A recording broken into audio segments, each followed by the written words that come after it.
CM Jagan పై హత్యాయత్నానికి పాల్పడిన దుర్మార్గులను వెంటనే arrest చేయాలని హెచ్ఎల్ ఎమ్మెల్యే గొర్ల కిరణ్ కుమార్ డిమాండ్ చేశారు. విజయవాడలో మేమంతా సిద్ధం బస్సు యాత్రలో జగన్ పై దాడిని తీవ్రంగా ఖండిస్తున్నామని ఆయన అన్నారు.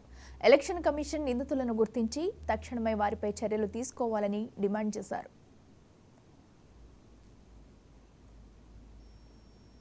అలాగే దీనిపై ఎలక్షన్ కమిషన్ కూడా పూర్తిగా చర్యలు తీసుకోవాల్సిన అవసరం ఉంది.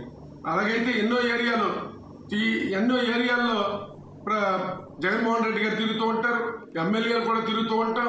ఇలాంటి చర్యలు మా ప్రీతం నేత పెద్ద ఆయనకే ఈ చర్య జరిగినప్పుడు సామాన్యమైన ఎమ్మెల్యేల పరిస్థితి ఏమిటి అనేది కూడా ఈసీ గమనించి తగు చర్యలు తీసుకోవాలి. ఎందుకంటే వాళ్ళకి ఇచ్చిన పార్టీ టికెట్లు కూడా ఈరోజు బీజేపీ వాళ్ళకి కానీ టీడీపీ వాళ్ళకి ఇచ్చిన టికెట్లు ఇచ్చిన వ్యక్తులు కూడా ఒక అరాచకమైన వ్యక్తులు.